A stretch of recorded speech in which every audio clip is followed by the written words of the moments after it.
தந்தை மகன் தூய ஆவியாரின் பெயராலே.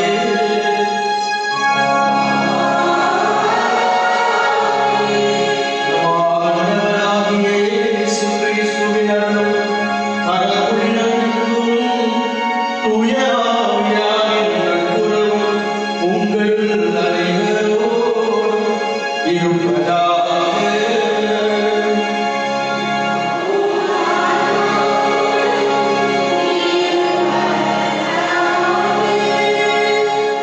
தம்மை தாழ்த்துவோர் உயர்த்தப் பெறுவர், தம்மை உயர்த்துவோர் தாழ்த்தப் பெறுவர். தாழ்ச்சியே அனைத்து நற்பண்புகளின் அடையாளமாகவும் அடித்தளமாகவும் தாயாகவும் இருக்கின்றது. புனித பெருநாள் இவ்வாறு சொல்கிறார், தாழ்ச்சி உள்ள இடத்திலே அனைத்து நற்பண்புகள் இருக்கும், தாழ்ச்சி உள்ள இடத்தில் தான் இறைவன் இருப்பார். புனித பிரான்சிஸ் இவ்வாறு சொல்லுவார், தாழ்ச்சி எங்கே இருக்கிறதோ அங்கு இறைவன் குடிகொள்வார். எனவேதான் தாழ்ச்சியின் உருவமாக இருந்த அன்னை மரியாளிடம் இறைவன் திருவுளம் கொள்ள, இறைவன் கருவுருவமாக திருவுளம் கொண்டார். இந்த தாழ்ச்சியின் அடையாளமாய் இருக்கின்ற அன்பு தாய் அன்னை மரியாளுடைய அன்பு பிள்ளைகள் இந்த புனிதமிக்க நாளிலே, இந்த நாளிலே அன்னையினுடைய தாழ்ச்சியை நாமும் பின்பற்றி வாழ்வதுதான் அன்னையின் பிள்ளைகளாக வாழ்வதற்கு சமம். எனவே தாழ்ச்சி என்ற புண்ணியத்தை, இந்த தலையாகிய புண்ணியத்தை இந்த திருப்பலி வழியாக கேட்போம். இறைவனுடைய அருளை நாம் அன்றாடுவோம். தலையாக இருக்கின்ற நம் குற்றங்கள், குறைகள், பாவங்கள், பலவீனங்களை எண்ணவும் மிகச் சிறப்பாக கர்வத்தோடு வாழ்ந்த நாட்கள், தலைக்கணத்தோடு வாழ்ந்த நாட்கள், நம்மை தாழ்த்திக் கொள்ளாமல் வாழ்ந்த பெருமை பேசிய எண்ணங்களை நேரத்தை நினைத்து பார்த்து மனம் வருந்துவோம், மன்னிப்பு கேட்போம். எல்லாம் இறைவனிடமும் சகோதர சகோதரிகளிடமும் நான் பாவத்தை ஏற்றுக்கொள்கிறேன். ஏனெனில் சிந்தனையாலும் சொல்லாலும் செயலாலும் கடவுளின் தவறினாலும் பாவங்கள் பல செய்தேன். என் பாவமே, என் பாவமே, என் பெரும் பாவமே. ஆகையால் என்பது கனியான புனிதமரியாதையும் வாழ சகோதர சகோதரிகளை நம் இறைவனாகிய ஆண்டவரிடம் எனக்காக வேண்டிக் கொள்ள மன்றாடுகிறேன். எல்லாம் உள்ள இறைவன் நம்மீது இரக்கம் வைத்து நம் பாவங்களை மன்னித்து நம்மை நிலை வாழ்வுக்கு அழைத்து செல்வாராக.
வழங்குமாறு இறைவா வார்த்தையானவர் குடிகொள்வதற்கு புனித கன்னிமரியாவை திருவயிற்றை தெரிந்து கொள்ள திருவுளம் கொண்டீரே. அதனால் அவருடைய துணையால் பாதுகாக்கப்பட்டு அவருடைய நினைவை கொண்டாடும் நாங்கள் மகிழ்ச்சியோடு வாழ அருள் புரிவீராக. உம்மோடு தூய ஆவியாய் ஒன்றிற்கு இறைவனாய் என்றென்றும் வாழ்ந்து ஆட்சி செய்கின்ற நிகராண்டவர் உம் திருமகனான இயேசு கிறிஸ்து வழியாக உம்மை மன்றாடுகின்றோம்.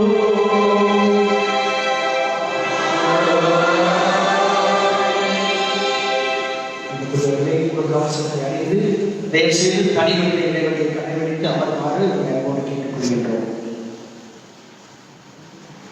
திருத்தூதர் பவுல் பிலிப்பியருக்கு எழுதிய திருமுகத்திலிருந்து வாசகம்.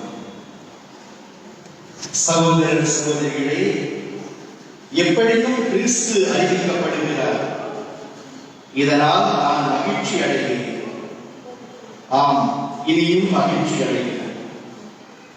இவ்வாறு உங்கள் மன்றாட்டு இயேசு கிறிஸ்துவினுடைய ஆவியின் துணையும் என் விடுதலைக்கு வழிவகுக்கும் என நான் அறிவேன். என்ன நேர்ந்தாலும் வெட்கம் உணர மாட்டேன். என்றும் என்றும் வாழ்விலும் சாவிலும் முழு துணிவுடன் கிறிஸ்துவை என் உடலால் பெருமைப்படுத்துவேன். இதுவே என் பேராவல், இதுவே என் எதிர்நோக்கு. ஏனெனில் நான் வாழ்ந்தால் அது கிறிஸ்துவுக்காகவே, நான் இறந்தால் அது எனக்கு ஆதாயமே. எனினும் நான் தொடர்ந்து வாழ்ந்தால் பயனுள்ள பணி செய்ய முடியும். எனவே நான் எதை தேர்ந்து கொள்வேன் எனக்கு தெரியவில்லை. இந்த இரண்டுக்கும் இடையே ஓர் விழுப்பறி நிலையில் உள்ளேன். உயிர் நீத்து கிறிஸ்துவோடு இருக்க வேண்டும் என்னும் ஆவல் ஒரு புறம், இதுவே மிக சிறந்தது. ஆனால் இன்னும் வாழ வேண்டும் என்பது மற்றொரு புறம். இது உங்கள் பொருட்டு மிக தேவையாக இருக்கின்றது. நான் உங்களோடு இருப்பதால் நீங்கள் நம்பிக்கையில் வளர்ச்சி பெற்று மகிழ்ச்சி அடைவீர்கள். எனவே உங்கள் அனைவரோடும் தொடர்ந்து தங்கியிருப்பேன் என உறுதியாக நம்புகிறேன். ஆகவே நான் உங்களிடம் மீண்டும் வருவதால் கிறிஸ்து இயேசுவின் உறவில் வாழும் நீங்கள் என் பொருட்டு இன்னும் மிகுதியாக விரும்புதல் கொள்வீர்கள். ஆண்டவரின் அருள்வாக்கு. பாடலின் பல்லவி. உயிருள்ள இறைவன் மீது என் நெஞ்சம் தாகம் கொண்டுள்ளது.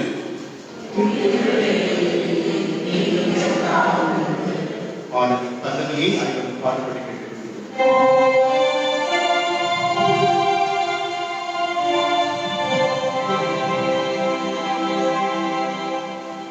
உயிருள்ள இறைவன் மீது என் நெஞ்சம் தாகம் கொண்டுள்ளது. உயிருள்ள இறைவன் மீது என் நெஞ்சம் தாகம் கொண்டுள்ளது. உயிருள்ள இறைவன் மீது என் நெஞ்சம் தாகம் கொண்டுள்ளது. கரைவான் நீருடைகளுக்காக நீங்கி தவிப்பது போல்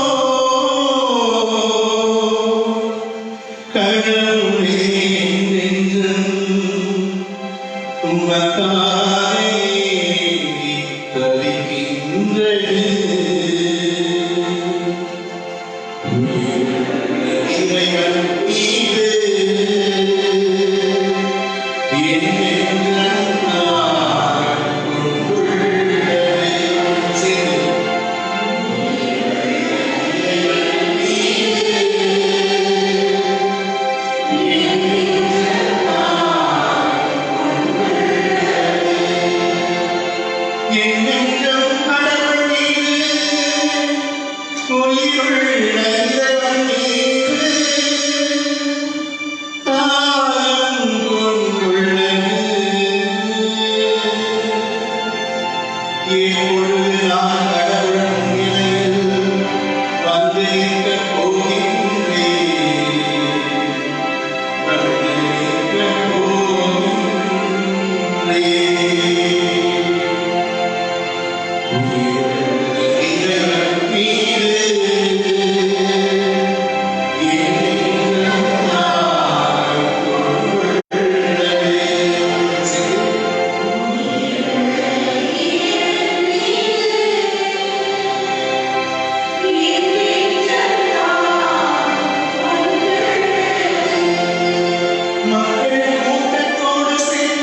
அக்காலத்தில் ஓய்வு நாளோடு இயேசு பரிசேயர் தலைவர்களுடைய வீட்டிற்கு உணவருந்த சென்றிருந்தார். அங்கிருந்தோர் அவரை கூர்ந்து கவனித்தனர். விருந்தினர்கள் பந்தியில் முதன்மையான இடங்களை தேர்ந்து கொண்டதை நோக்கிய இயேசு அவர்களுக்கு கூறிய அறிவுரை: ஒருவர் உங்களை திருமண விருந்துக்கு அழைத்திருந்தால் பந்தியில் முதன்மையான இடத்தில் அமராதீர்கள். ஒருவேளை உங்களை விட மதிப்பிற்குரிய ஒருவரை அவர் அழைத்திருக்கலாம். உங்களையும் அவரையும் அழைத்தவர் வந்து உங்களிடத்தில் இவருக்கு இடத்தை விட்டுக் கொடுங்கள் என்றார். அப்பொழுது நீங்கள் வெட்கத்தோடு கடைசி இடத்திற்கு போக வேண்டியிருக்கும். நீங்கள் அழைக்கப்பட்டிருக்கும் போது போய் கடைசி இடத்தில் அமருங்கள். அப்பொழுது உங்களை அழைத்தவர் வந்து உங்களிடம், நண்பரே, முதலிடத்திற்கு வாரும் என சொல்லும் பொழுது உங்களுடன் பந்தியில் அமர்ந்திருப்பவர்கள் யாவருக்கும் முன்பாக நீங்கள் பெருமை அடைவீர்கள். தம்மை தாமே உயர்த்துவோர் யாவரும் தாழ்த்தப்படுவர், தம்மை தாழ்த்துவோர் உயர்த்தப்படுவர் என்றார்.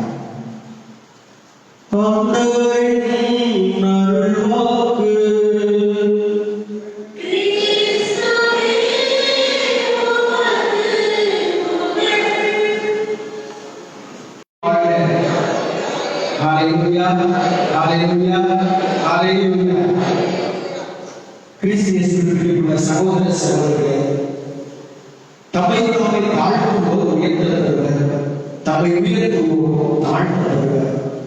தாழ்ச்சி என்பது அனைத்து பண்புகளிலும் தலையான மேன்மையான ஒரு பண்பாக இருக்கிறது. தாழ்ச்சினால் அனைத்து புண்ணியங்களில் அடித்தளமாக, அடிப்படையாக, உடற்படையாக ஒரு புண்ணியமாக இருக்கிறது.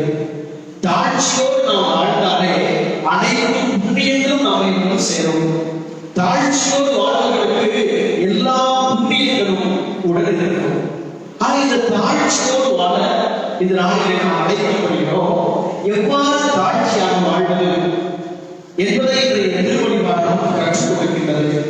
நீதிமொழிகள் புத்தகம் 15வது அதிகாரம் 33வது திருவசனமும் 18வது அதிகாரம் 12வது திருவசனமும் இவ்வாறு சொல்கிறது: ஒரு மனிதன் மேன்மையை அடைவதற்கு அல்லது ஒரு மனிதன் புகழ்ச்சியை, உயர்வை அடைவதற்கு தாழ்ச்சி மட்டுமே வழியாக இருக்கிறது. திருப்பாடல் 18:27 தாவீது அரசர் இவ்வாறு சொல்கிறார்: தாழ்ச்சி உள்ளவருக்கு இறைவன் மீட்பளிக்கிறார், தாழ்ச்சி உள்ளவரை இறைவன் மீட்டுக் கொள்கிறார். திருப்பாடல் 25:9 இவ்வாறு சொல்லுவார்: தாழ்ச்சி உள்ளவர்களுக்கு ஆண்டவர் தம் வழிகளை கற்பிப்பார். எப்படி வாழ்வது, எப்படி நம்ம வாழ்க்கையை முன் சென்று நடத்துவது, அல்லது எப்படி மகிழ்ச்சிகரமாக, உயர்வாக, வெற்றிகரமாக வாழ்வது என்பதை தாழ்ச்சி உள்ளவர்களுக்கு இறைவன் கற்பிப்பார்.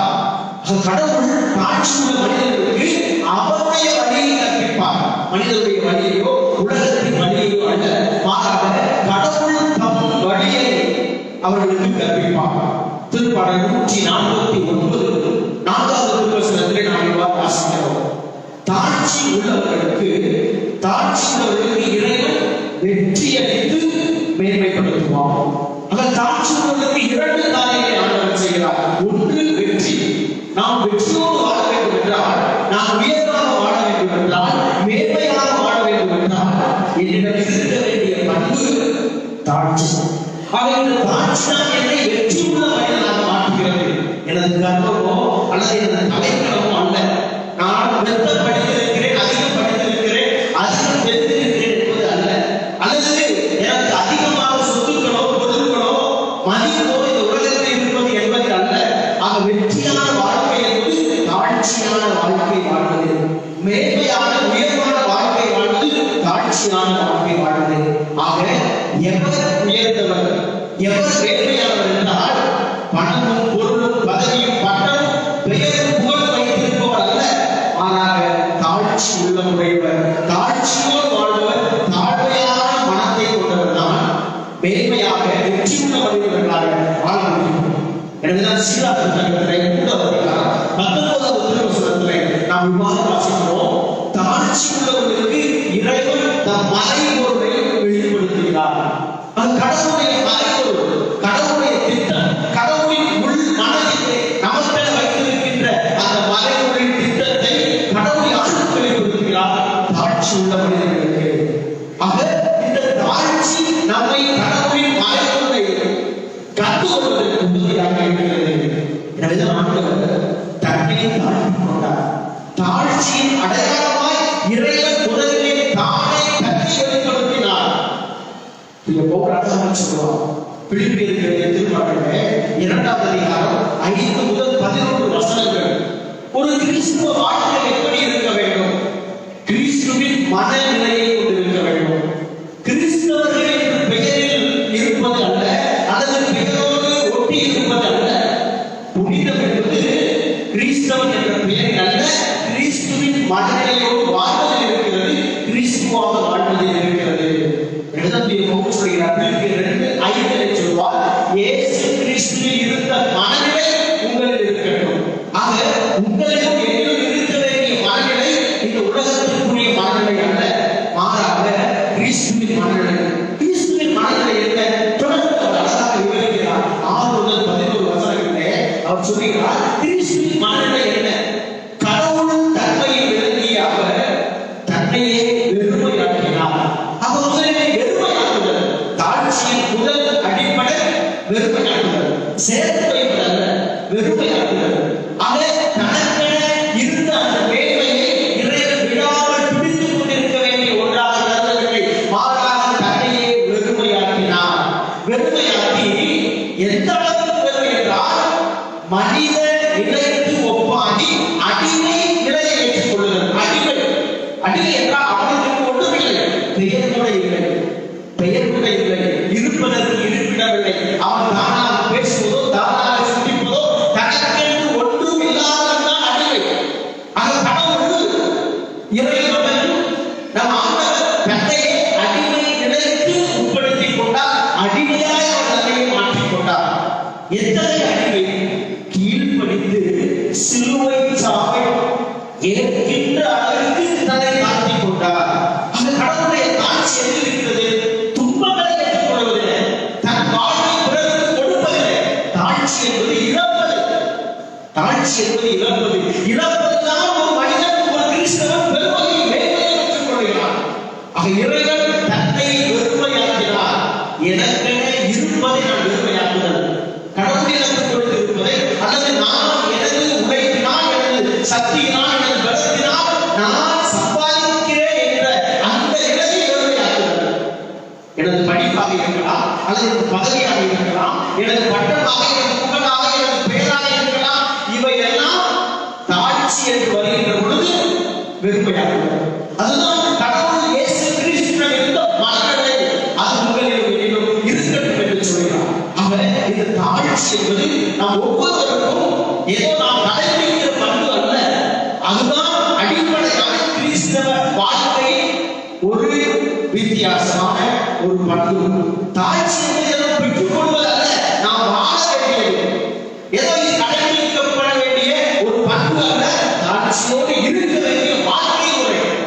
வாழ்க்கை முறை தாழ்ச்சிதான் நம்மை உயர்த்தும். எனவே ஆண்டவர் நான் தாழ்ச்சி உள்ளவர் என்று சொல்கிறார். மத்தேயு 11:26 சொல்கிறார், வெறும் சுமை சுமந்து சோர்ந்திருப்போரே எல்லோரும் என்னிடம் வாருங்கள், ஏனெனில் நான் கடின மன தாழ்மை உடையவன். இறைவன் மனத்தாட்சியுடையவராக இருக்கிறார். தன்னையே தாட்சி இறைவனாய் அவர் தன்னை வெளிப்படுத்துகிறார். அத்தகைய அந்த இறைவனை நாம் பிரதிபலிக்க வேண்டும், அவருடைய மனநிலையை கொண்டிருக்க வேண்டும், அவரை போல நாம் வாழ அழைக்கப்பட்டிருக்கிறோம். கிறிஸ்தவனாக வாழ்வு என்பது கிறிஸ்துவாக வாழ்வது. அப்படி என்றால் நான் கிறிஸ்துவை அறிந்திருக்க வேண்டும். நாம் பல நேரங்களிலே கிறிஸ்துவை பற்றி தெரிந்திருக்கிறோம், ஆனால் கிறிஸ்துவை நாம் அறிந்திருப்பதில்லை. We know about Christ, we do not know Christ. நாம் கிறிஸ்தவனாக வாழ்ந்து கொண்டிருக்கிறோம், ஆனால் கிறிஸ்துவாக வாழவில்லை. அதுதான் மனித வாழ்க்கையாக இருக்கிறது, அதுதான் கிறிஸ்தவ வாழ்க்கையாக இருக்கிறது. பல நேரங்களிலே நமது பெயர் கிறிஸ்தவ பெயராக இருக்கிறது, பல நேரங்களிலே நமது கிறிஸ்தவ வாழ்க்கை முறை என்ற ஒரு முகமூடியை அணிந்து கொண்டிருக்கிறோம். அப்படி என்றால் இந்த தாழ்ச்சியான கிறிஸ்தவருடைய இந்த வாழ்க்கை கிறிஸ்துவாக வாழ்வது என்பது என்ன? இன்றைய நாளிலே அன்னை மரியாதைக்கு நாம் இந்த ஒரு பண்பை இயேசுவுக்கு அடுத்தபடியாக கற்றுக்கொள்கிறோம். புனித ஜெரோம் சொல்லுவார், ஒரு மனிதன் தாழ்ச்சியாக வாழ வேண்டும் என்று அவன் முடிவு செய்தால் அவருக்கு அன்னை மரியாதையுடைய அந்த முன்மாதிரியை விட உலகத்தில் வேறு எவருமே சொல்லுவார்.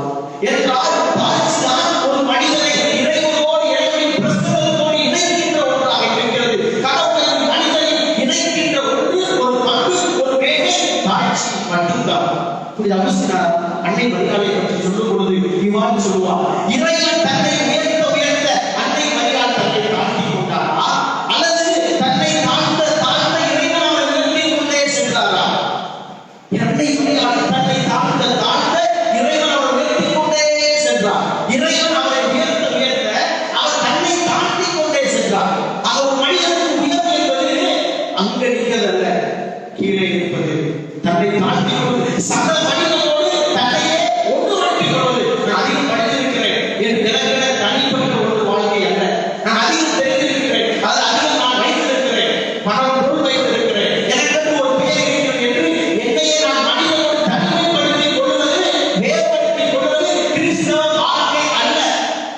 எவ்வளவு நாம் தெரிந்திருந்தாலும், எவ்வளவு பெயர் வைத்திருந்தாலும், எவ்வளவு பட்டங்கள் பதவிகள் படித்திருந்தாலும், நான் சக மனிதனோடு என்னையே நான் ஒன்றுபடுத்திக் கொள்ளவில்லை என்றால் அதற்கு பெயர் கிறிஸ்தவ வாழ்க்கை அல்ல, மனித வாழ்க்கையே அல்ல. எப்பொழுது நான் என்னையே மற்ற மனிதனோடு வேறுபடுத்தி பார்க்கிறேனோ அப்பொழுது நான் மனிதனாக வாழ்வதிலிருந்து நான் தவறிவிடுகிறேன். ஆக சக மனிதனோடு வாழ கற்றுக் கொடுப்பது தாழ்ச்சி, ஒரு மனிதனோடு தன்னையே உட்படுத்திக் கொள்வது தாழ்ச்சி. இதுதான் தாழ்ச்சியான வாழ்க்கை. அன்னை மரியாதை வாழ்க்கையிலிருந்து நாம் இந்த தாழ்ச்சி என்ற பண்பை நாம் முக்கியமாக கற்றுக்கொள்கிறோம். மரியை சொல்வார், அன்னை மரியாதையின் தாழ்ச்சிதான் அவரது உதரத்திலே இறைவன கருவாக காரணமாயிருந்தது. அன்னை மரியாதையின் தாழ்ச்சியான வாழ்க்கை, அவருடைய வார்த்தையை பாருங்கள். அது முதலிலே தாழ்ச்சி என்றால் என்ன? அன்னை மரியாதை நமக்கு கற்றுக் கொடுப்பது, தாழ்ச்சி என்றால் இறைவனின் திட்டத்தை ஏற்றுக்கொள்ளுதல். எனது திட்டம் அல்ல, எனது வாழ்க்கை அல்ல, இறைவனின் திட்டத்தை நான் ஏற்றுக்கொள்வதுதான் கடவுளின் திட்டத்தை ஏற்பது. பல நேரங்களில் தாழ்ச்சி நாம் என்ன நினைத்துக் கொள்கிறோம்? நம்மையே நாம் குறைபடுத்தி பார்ப்பதுதான் தாழ்ச்சி என்று நினைத்துக் கொள்கிறோம். அல்ல, நான் ஒன்றுமில்லாதவர், நான் குப்பை, நான் பூச்சிக்கும் புழுவுக்கும் சமமானவர், நான் ஒன்று வெறுமையானவர், அது அல்ல தாழ்ச்சி. நம்மை நாம் குறைத்து பார்ப்பது தாழ்ச்சி அல்ல, நம்மை நாம் இழிவாக பார்ப்பது தாழ்ச்சி அல்ல. காரணம், இறைவன் நம்மை மேன்மையாக படைத்திருக்கிறார். இறைவன் நம்மை மனிதர்களாகிய நம்மை அவர் மேன்மையின் சிகரமாய் படைத்திருக்கிறார், படைப்பின் சிகரமாய் படைத்திருக்கிறார். நிலத்திலே பவுல் அழகான வார்த்தையை சொல்வார். 2 கொரிந்தியர் 4:7 அவர் இவ்வாறு சொல்வார், நாம் மட்பாண்டங்கள் தான், நாம் அழியக்கூடிய உடையக்கூடிய மட்பாண்டங்கள் தான், ஆனால் இந்த மட்பாண்டத்திலே மகிமையின் தேவனை நாம் தாங்கி இருக்கிறோம். அழிவில்லாத என்றும் மாட்சிமை நிறைந்த இறைவனை நாம் தாங்கி இருக்கிறோம். அப்படி என்றால் எனது உடல் எப்படிப்பட்ட, எவ்வளவு மகிழ்ச்சியானது, எவ்வளவு மேன்மையானது. எனது உடல் அழிவுக்குரியது, ஆனால் இந்த அழிவுக்குரிய உடலே மகிமையின் தேவனை நான் தாங்கி இருக்கிறேன். மேன்மையின் தேவனை உடல் தாங்கி இருக்கிறது. ஆக இந்த உடல் என்பது ஏதோ இழிவாக பார்க்கப்பட வேண்டிய ஒன்று அல்ல, ஏதோ வெறுமையாக பார்க்கப்பட வேண்டிய ஒன்று அல்ல. தாழ்ச்சி என்றாலே அப்படித்தான் பல நேரங்களிலே நாம் நினைத்துக் கொண்டிருக்கிறோம். நான் வெறுமையானவன், நான் ஒன்றுமில்லாதவன், ஒன்றுக்கு உதவாதவன், தூசிக்கும் புழுவுக்கும் சமமானவன், மண்ணுக்கு தாட்சியம். கடவுள் என்னை மேன்மையாக வாழ அழைத்திருக்கிறார். அந்த மேன்மையை தேவனோடு இருக்கிறார். அவர் திட்டம் என்ன நிறைவேறும். அதுதான் கடவுளின் திட்டத்தை ஏற்றுக்கொள்ளுதல். அன்னை மரியா கடவுளின் திட்டத்தை ஏற்றுக்கொண்டார். நான் அடிமைதான், நான் ஒன்றுக்கும் உதவாத ஒன்றுதான். ஆனால் இந்த அடிமையை இறைவன் கண்ணோக்கினார். இந்த அடிமைக்கு இறைவன் தன் திட்டத்தை வெளிப்படுத்தினார். என்ன திட்டம்? இதோ தூய ஆவி மீது வரும், கடவுளுடைய வல்லமை மீது நிகழும். எனவே தூய ஆவி வல்லமையால் உன்னிலே இறை மகன் கருத்தாக்குவார். ஆக இதுதான் கடவுளுடைய திட்டம். கடவுளுடைய திட்டத்தை ஏற்றுக்கொள்வதுதான் தாட்சியின் முதல் படியாக இருக்கிறது. இரண்டாவது தாட்சி என்பது என்ன? அன்னை மரியா நமக்கு கற்றுக் கொடுக்கிற இரண்டாவது வழி கடவுளை புகழ்தல். தாட்சி என்பது என்னை உயர்த்துவது தற்பெருமை, என்னை பற்றி பேசுவது பெருந்தன்மை அல்லது கர்வம். ஆனால் கடவுளை புகழ்வதுதான் தாட்சி. எனது நிலையை நான் அறிந்து கொண்டு ஏற்றுக்கொண்டு கடவுளை புகழ்தல். லூக்கா 1:49 அன்னை மரியா இவ்வாறு சொல்கிறார்கள். கடவுளுடைய அந்த திருப்பத்தை ஏற்றுக்கொண்ட பின்பாக இதோ ஆண்டவரின் அடிமை என்று தன்னையே தாழ்த்தி ஏற்றுக்கொண்ட பின்பாக அன்னை மரியா சொல்கிறார்கள், என் ஆன்மா ஆண்டவரை ஏற்றி போற்றி புகழ்கின்றது. வல்லவரான கடவுள் எனக்கு மேன்மை செய்தார்.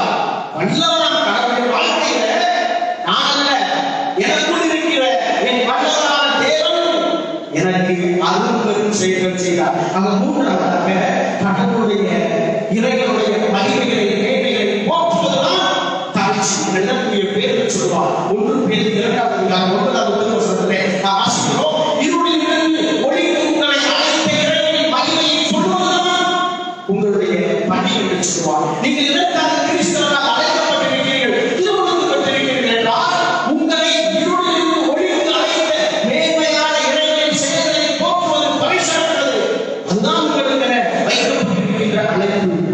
மூன்றாவதாக தாட்சி என்பது பிறர் சேவை செய்வது, பிறரோடு கண்ணை ஒன்று கட்டிக் கொள்வது. ஏதோ இறைவன் எனக்கு கருவிலே இருக்கிறார், என் வயிற்றிலே இருக்கிறார், நான் இறைவனின் தாய் என்ற மகிமையிலே என்ற மகமையிலே அன்றி வாழவில்லை. உடனடியாக என்ன செய்கிறார்? லூக்கா செய்தி 1:39 சொல்கிறது, அன்னை மரியா மலை நாட்டிற்கு விரைந்து சென்று எலிசபெத்துக்கு உதவி செய்கிறார். 3 மாதம் தங்கி இருக்கிறார். அந்த தாட்சி என்பது பிறரோடு என்னையை நான் ஒன்றுபடுத்திக் கொள்வது, பிறருக்கு உதவி செய்வது, பிறர் தேவையை உடனிருப்பது எல்லாம் காணப்படுவதிலே அன்னை மரியாளின் அந்த உடனிருப்பு அவர்களின் துன்பத்தை, அவருடைய அவமானத்தை மகிழ்ச்சியால் மாற்றுகின்றது.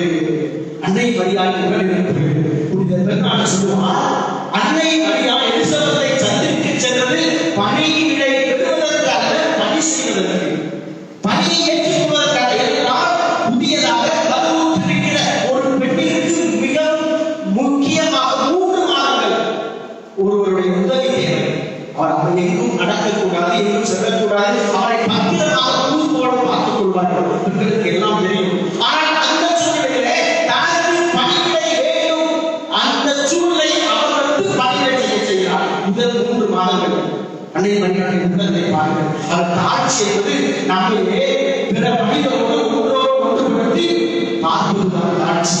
உதவி செய்வது, உடனிருப்பதுதான் தாட்சி. நான்காவதாக அன்னை மரியாதை நமக்கு கற்றுக் கொடுப்பது இறைவனை எல்லாவற்றிலும் முன்னிறுத்துவது. என்னை அல்ல, இறைவனை முன்னிறுத்துவது. லூக்கா 1:48 அன்னை மரியாதை சொல்கிறார், இந்த அறிவின் தாயிலே இறைவன் கண்ணோக்கினார். எனவே தலைமுறை எல்லாம் என்னை பேர்பெற்றவர் என்று போற்றும். இதற்காக இந்த அடிமை நிலையை அவர் கண்ணோக்கினார், நான் அல்ல, அவர் கண்ணோக்கினார். எனவே இறைவனுடைய அந்த மேன்மையை, மகிமையை முன்னிறுத்துவது. இறைவன் தான் எனக்கு எல்லாம். என்னை முன்னிறுத்துவது கர்வம், இறைவனை முன்னிறுத்துவது தாட்சி.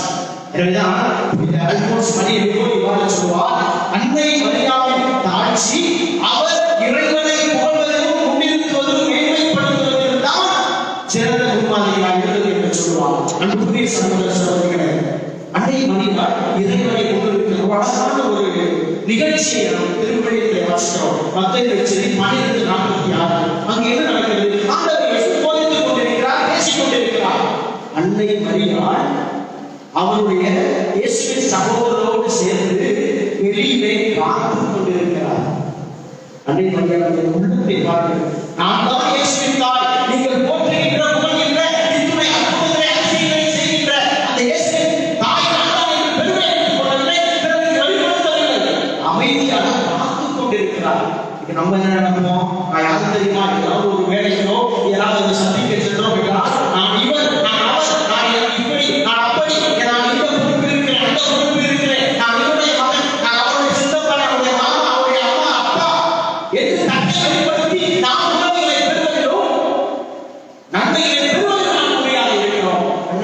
என்றால் அமைதியாக காத்துக் கொண்டிருந்தார். அமைதியாக காத்துக் கொண்டிருந்தார். இறைவன் தான் முன், இறைவனுடைய பணிதான் முன்.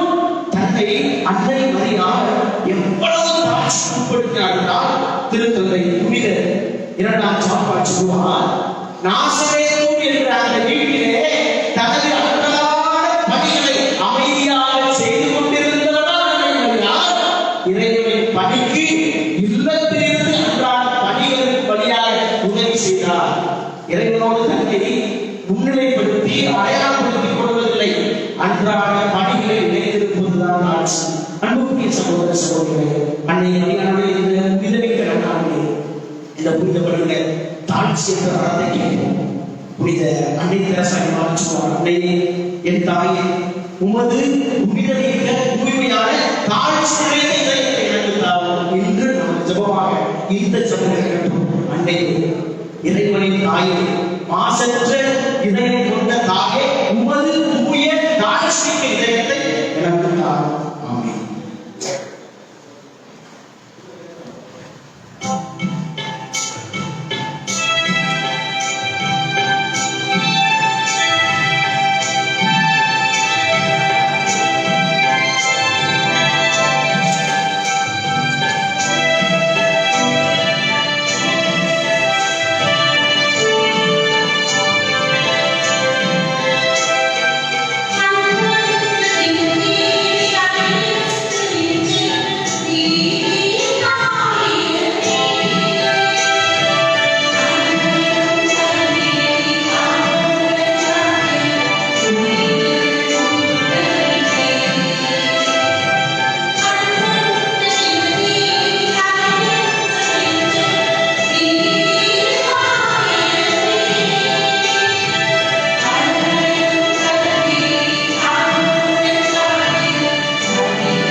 சகோதர சகோதரி, என்னுடைய உங்களுடைய புனிதவை எல்லா வல்ல இறைவனுக்கு ஏற்றதாக கொண்டாடுங்கள்.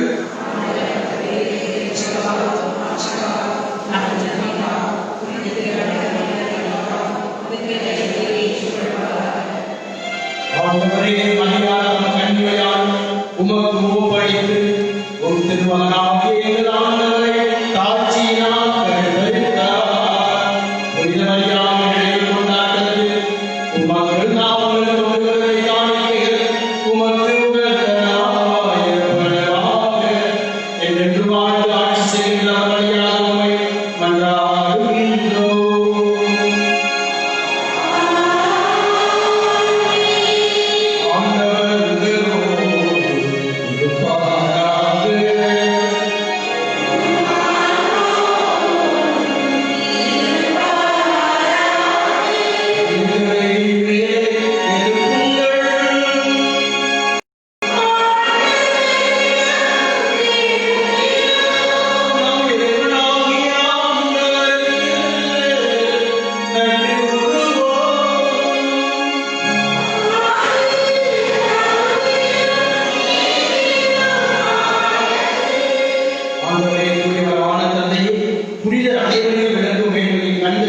நாங்கள் ஒரு வியப்புக்குரியவரின் அறிவிக்கிறதும் மிகச் சிறப்பாக புனித கன்னிமரியாவை நினைவுகூரும் என்று அவருடைய நன்றி கலந்த உடனடியார் உமது கனிவை ஏற்றி போற்றுவதும் மெய்யாகவே தகுதியும் நீதியுமாகும், எங்கள் கடமையை மீட்புக்குரிய செயலுமாகும். ஏனெனில் உலகிற்கும் அதன் இறுதி எல்லைகளை நீர் அரும்பெரும் செயல்பட முடிந்துள்ளேன். சிறப்பாக அடியாரின் தாழ்நிலையை கண்ணுற்று அவர் வழியாக மனித மீட்பின் காரணம் திருமகனின் ஆண்டவர் இயேசு கிறிஸ்துவை எங்களுக்கு அளித்ததால் உமது இரக்கங்களுக்கு எல்லா காலங்களிலும் நீடித்து வரச் செய்கின்றேன். அவர் வழியாக உமது மாண்பை ஆனந்த அணிகள் வழிபடுகின்றனர். உங்கள் எக்காலத்திற்கும் மகிழ்கின்றனர். அவர்களோடு எங்கள் குரலை சேர்த்துக் கொள்வார். நாங்கள்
ஆண்டவரே மெய்யாகவே தூயவர் தூய்மை அனைத்திற்கும் ஊற்று. ஆகவே உம்முடைய ஆவியை பொழிந்து இக்காணிக்கைகளை தூய்மைப்படுத்த உம்மை வேண்டுகிறோம். இவ்வாறு எங்கள் ஆண்டவர் இயேசு கிறிஸ்துவின் உடலும் இரத்தமுமாக எங்களுக்கு இறைமாறுவதாக.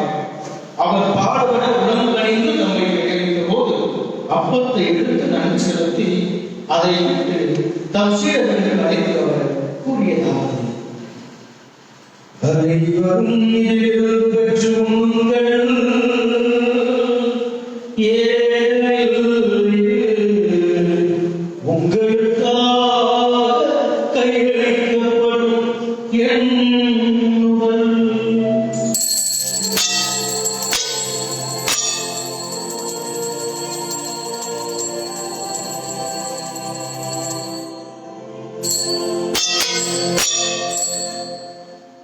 அவனுமே இறப்பதை அறிவின் கிண்ணத்தை எடுத்து வேண்டுகோளுக்கு நன்றி கூறி தம் சீடர்களுக்கு அழைத்து அவர் கூறியதாவது: அனைவரும் இதிலிருந்து பெற்று பருகுங்கள்.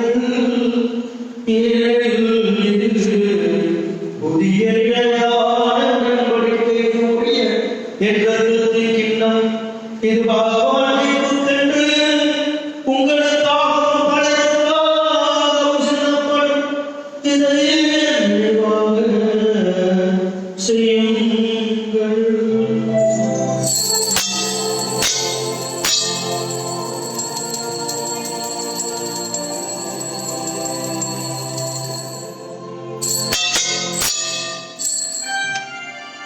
நம்பிக்கையின் மறைபொருள்.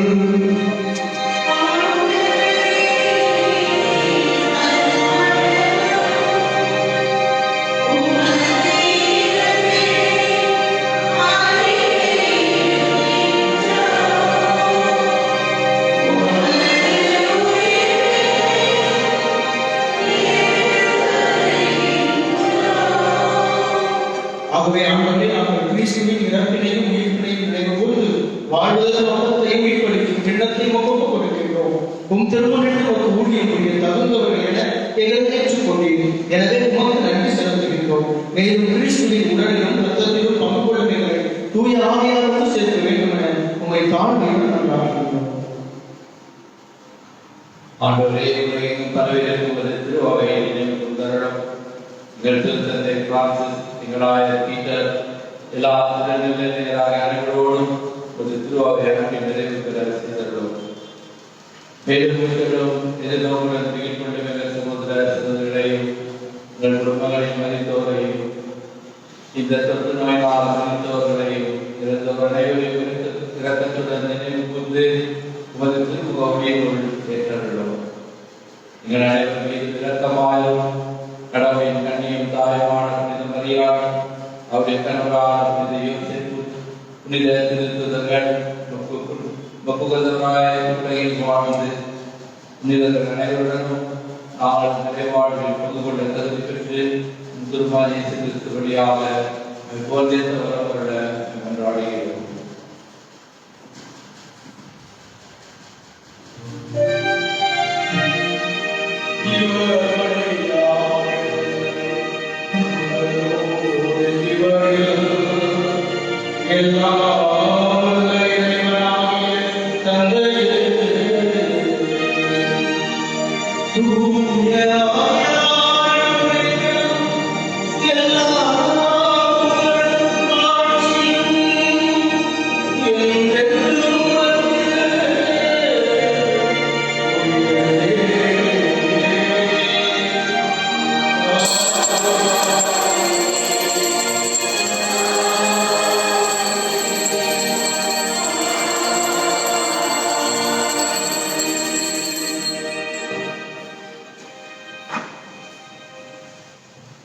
கட்டளையால் கற்பிக்கப்பட்டு இறைவழிப்படையால் பயிற்சிக்கப்பட்டால் சொல்வோம்.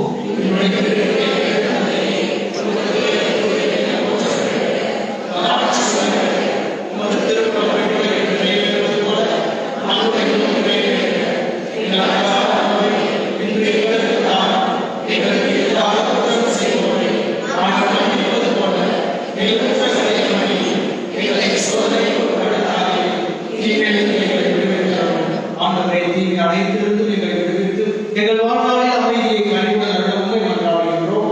உமது இரக்கத்தின் உதவியால் நாங்கள் பாவத்திலிருந்து எப்போதும் விடுதலை பெற்று யாதொரு கலக்கமும் நலமாய் இருப்போமாக. நாங்கள் எதிர்நோக்கி இருக்கும் பேரின்பத்திற்காகவும் மீட்பராகிய இயேசு கிறிஸ்து வருகைக்காகவும் காத்திருக்கின்றோம். ஆண்டவரே இயேசு கிறிஸ்துவை அமைதியை உங்களுக்கு விட்டுச் செல்கிறேன், என் அமைதியை உங்களுக்கு அளிக்கிறேன் என்று உம் திருத்தூதர்களுக்கு ஒதுக்கிறேன். எங்கள் பாவங்களை பாராமல் உமது திரு அவையின் நம்பிக்கையை கண்ணோக்கி உமது திருமணத்திற்கு ஏற்ப அதற்கு அமைதியை முற்றிலும் அளித்தீராக என்று வாழ்ந்து ஆட்சி செய்தவர் நீரே. ஆண்டவருடைய அமைதி உங்களோடு என்றும் இருப்பதாக.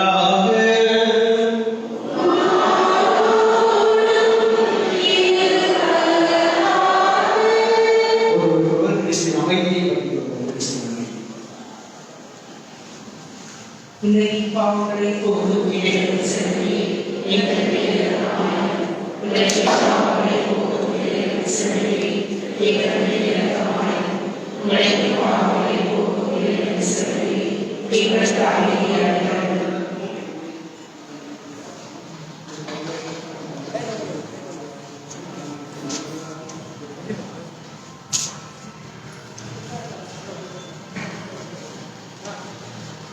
இதோ இறைவனின் செவ்வழி, இது உலகின் பாவங்களை போக்குகின்றவர். சிலுவை சாவை ஏற்கும் அளவிற்கு தன்னையே கீழ்ப்படிந்து தாழ்த்தி கொண்ட தெய்வம். இவருடைய இந்த அன்பு விருதில் பங்கு பெற தகுதியற்ற நாம் அனைவரும் பேர் பெற்றோம். நாம் தகுதியற்ற ஆனால் ஒரு வார்த்தை மட்டும் சொல்கிறேன்.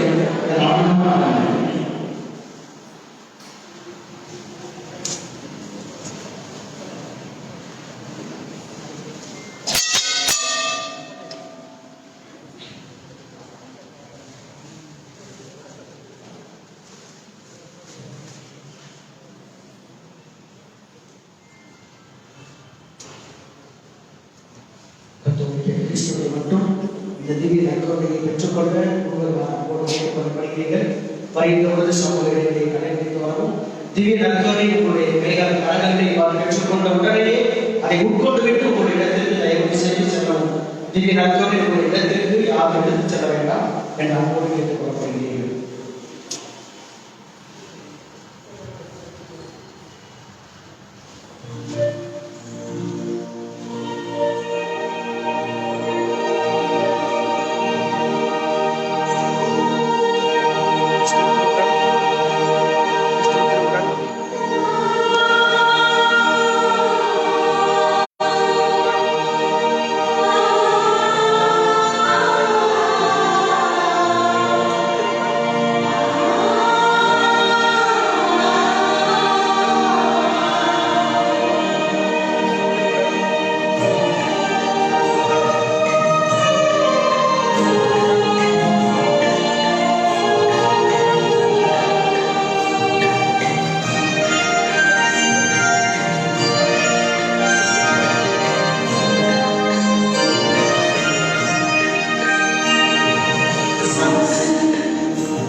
அறிவிப்புகள்.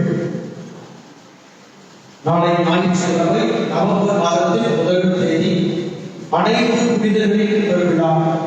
நாளைய தினம் பழைய நேர அட்டவணைப்படி, அதாவது கொரோனா முழு அடைப்பதற்கு முன்னதாக இருந்த நேரப்படி திருப்பணிகள் நடைபெறும். காலை 6 மணிக்கு ஆங்கிலத்திலும், 7 மணிக்கு தமிழிலும், 8 மணிக்கு தமிழிலும், 9:15 மணிக்கு கன்னடத்திலும் மற்றும் 11 மணிக்கு தமிழில் திருப்பணிகள் நடைபெறும். மாலையில் திருப்பணி நடைபெறாது. மாலை 6 மணிக்கு அன்னையின் திருச்சப மாலையில் தொடர்ந்து நற்கருணை ஆசிரியர் நடைபெறும். நாளைய தினம் நமது கர்நாடக மக்கள் அனைவருக்காகவும் ஆளும் தலைவர்களுக்காகவும் சிறப்பாக ஜெபிக்க நாம் வைக்கப்படுகிறோம். திங்கட்கிழமை நவம்பர் 2ஆம் தேதி இறந்த அனைத்து ஆன்மாக்களின் நினைவு நாள். நாம் நமது இல்லங்களில் மதித்தவர்கள், உற்றார் உறவினர், நண்பர்கள், பெற்றோர்கள், குழந்தைகள் சிறப்பாக நினைவு கூறும் நாள். கொரோனா பரவல் தடை காரணமாக அன்றைய தினம் நமது கல்லூரி கல்லறை தோட்டத்தில் திருப்பணி நடைபெறாது. நமது பேராலயத்தில் அன்றைய தினம் ஞாயிற்றுக்கிழமைகள் போன்று திருப்பணிகள் நடைபெறும். காலை 6 மணிக்கு ஆங்கிலத்தில், 7 மணிக்கு தமிழில், 8 மணிக்கு தமிழில், 9:15 மணிக்கு கன்னடத்தில் மற்றும் 11 மணிக்கு தமிழில் திருப்பணி நடைபெறும். மாலை 5 மணிக்கு நமது பங்கில் மறித்தவர்களுக்கான சிறப்பு திருப்பணி நடைபெறும். வழக்கமாக கல்லறை தோட்டத்தில் நடைபெறுகின்ற இந்த திருப்பணி இந்த முறை நமது திருத்தல பேராலயத்தில் மாலை 5 மணிக்கு சிறப்பு திருப்பணியாக நிறைவேற்றப்படும். வருகின்ற செவ்வாய்க்கிழமை நவம்பர் 3ஆம் தேதி காலை 11 மணிக்கு நமது பெங்களூர் உயர் மறைமாவட்ட பேராயர் அவர்கள் நமது உயர் மறைமாவட்டத்தில் சமீபத்தில் மறைந்த 4 அருட்தந்தையர்கள், அருட்தந்தை A.S. அந்தோணி சுவாமி, அருட்தந்தை N.C. ஜோசப், அருட்தந்தை மோன்சியோர் ஜெபமாலை மற்றும் அருட்தந்தை அந்தப்பா இவருடைய நினைவு திருப்பணியை பிரின்சிபல் ரோட்டில் உள்ள திருவிழை ஆண்டவர் பேராலயத்தில் நிறைவேற்றுவார். நமது உயர் மறைமாவட்டத்தின் குருக்கள் மற்றும் மறித்த குருக்களின் நெருங்கிய உறவினர்களுக்கு மட்டுமே இத்திருப்பணியில் அனுமதி உண்டு. மற்றவர்கள் மறைமாவட்ட யூடியூப் சேனலில் நேரடியாக பார்த்துக் கொள்ளலாம். நவம்பர் 8ஆம் தேதி ஞாயிற்றுக்கிழமை அன்று நமது பங்கில் இறைப்பணி ஆற்றி மறித்த அருட்தந்தையர்கள் A.S. அந்தோணி சுவாமி மற்றும் பேரருட்தந்தை மோன்சியோர் ஜெபமாலை அவர்களின் ஆன்ம இறைப்பணிக்காக சிறப்பு திருப்பணி நிறைவேற்றப்படும். நாளையிலிருந்து வழக்கமான நேரப்படி திருப்பணிகள் நடைபெறும். எனவே இந்த தொற்று நோய் குறையாமல் தொடர்ந்தால் நவம்பர் மாத இறுதி வரையிலே மாலை திருப்பணி எதுவும் நடைபெறாது. மாலை 6 மணிக்கு திருச்செமாலையில் நற்கருணை ஆசிரியர் மட்டுமே நடைபெறும் என்பதை தெரிவித்துக் கொள்கிறோம். எனவே திங்கள் முதல் வெள்ளி வரை காலை திருப்பணி நேரத்தில் சிறிய மாற்றம் செய்யப்பட்டுள்ளது. ஆங்கில திருப்பணி காலை 6:15 மணிக்கு நடைபெறும். தமிழ் திருப்பணி 7 மணிக்கு நடைபெறும். தொடர்ந்து 9 மணிக்கு கன்னடத்திலும், 11 மணிக்கு தமிழ் திருப்பணி நடைபெறும்.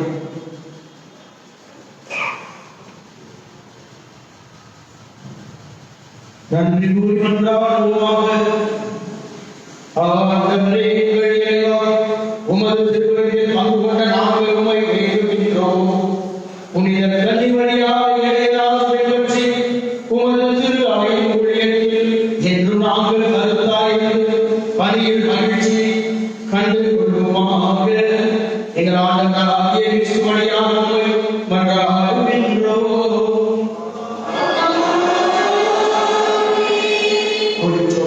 சிறப்பான ஆசிரியர் நாம் இப்பொழுது மன்றாடுவோம். ஆண்டவரே, உமது உண்டாக்கிய ஆன்மாக்களுக்கு ஆதரவு தாரும். நாங்கள் உண்மையை அடைந்து உமது இடத்தில் நாம் அடைபடி அருள்புரியாக எங்கள் ஆண்டவராகிய இயேசு கிறிஸ்துவின் பெயரால் ஆமென். ஆண்டவராகிய இயேசு கிறிஸ்து உங்களை பாதுகாக்க உங்கள் நடுவில், உங்களை காப்பாற்ற உங்களுக்கு முன்னும், உங்களுக்கு வழிகாட்ட உங்களுக்கு முன்னும், உங்களுக்கு காவலாயிருக்க உங்களுக்கு பின்னும், உங்களை ஆசீர்வதிக்க உங்கள் மேலும் இருப்பாராக. ஆண்டவர் உங்களோடு இருப்பாராக.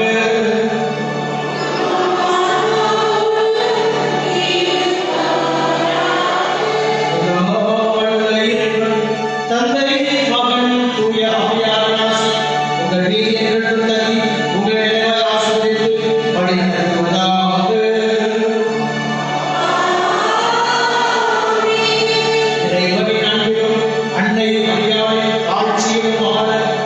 வாழ்வாய்